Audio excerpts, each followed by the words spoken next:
Welcome back to Superbly Said Advanced English Vocabulary and Phrases. And remember, this material comes straight out of a SpeakDuo lesson. If you want to really nail these phrases, you should visit SpeakDuo.com. Great place to meet people practicing English on video calls, build that confidence. Okay, let's dive right in. We've got some great advanced idioms today, focusing on routines. First up, spring out of bed. Right. This means getting up really quickly, energetically. It's different from just getting up, isn't it? Exactly. The word springing, it suggests this sudden, vibrant movement, like a coil unspringing almost.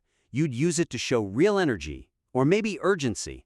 Like, he sprang out of bed when he realized he was late for the team briefing. Perfect example. High energy, immediate action.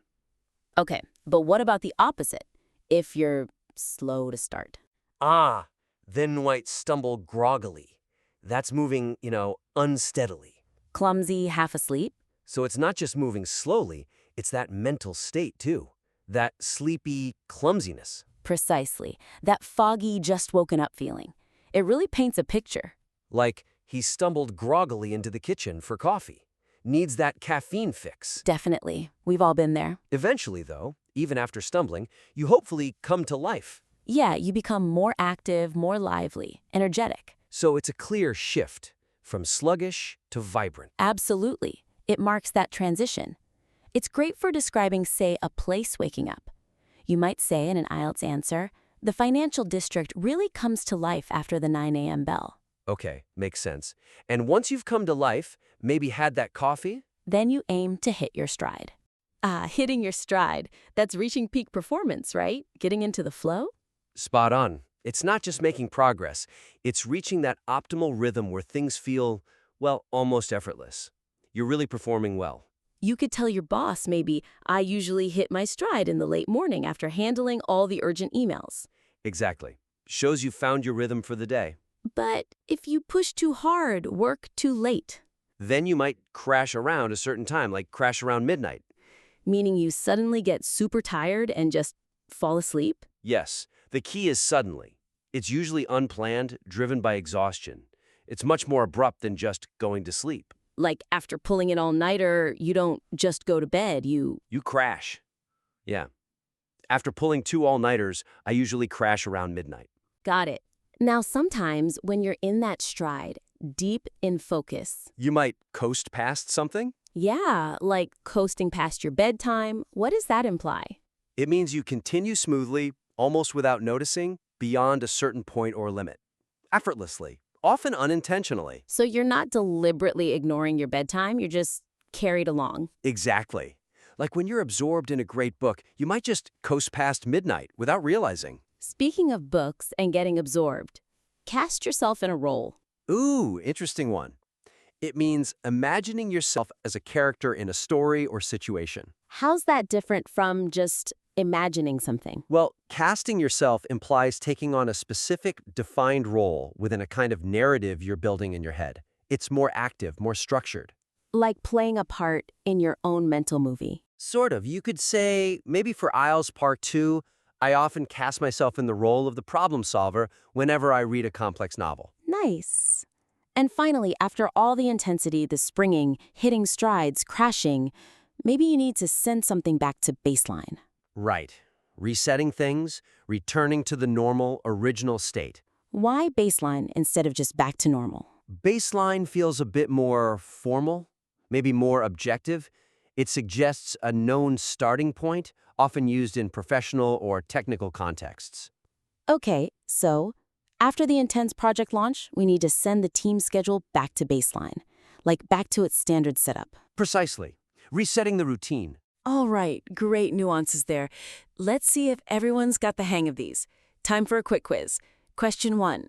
What does it mean to spring out of bed? Is it A, to get up quickly and energetically, B, to remain in bed but feel fully awake, or C, to roll over lazily and ignore the alarm? Feel free to pause here if you need a moment to think. Okay, the answer is A. To spring out of bed means to get up quickly and energetically. Remember that late for the briefing feeling.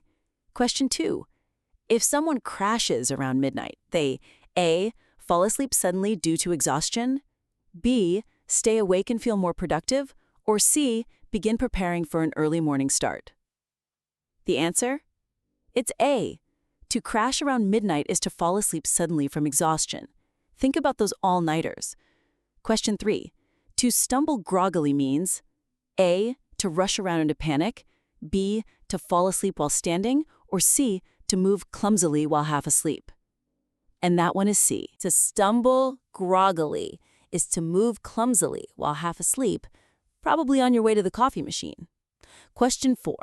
When someone comes to life, they A, slowly lose their motivation, B, become more active or lively, or C, start to relax and unwind. The correct answer is B. To come to life means becoming more active or lively, like that financial district after 9 a.m. Question 5. To hit your stride means A, to slow down after initial effort, B, to start something new without planning, or C, to reach your best level of performance. And the answer is C. To hit your stride means reaching your peak performance, finding that smooth, effortless flow. Question 6.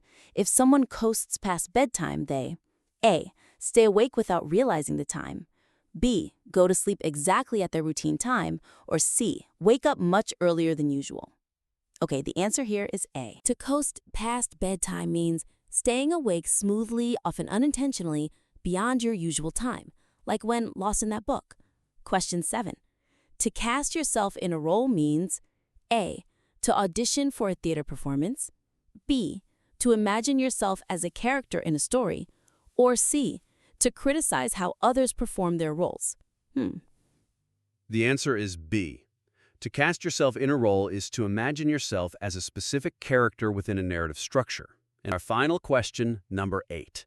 When something goes back to baseline, it A, reaches a new higher level of intensity, B, returns to its normal or original state, or C, remains unpredictable or unstable. The answer is B.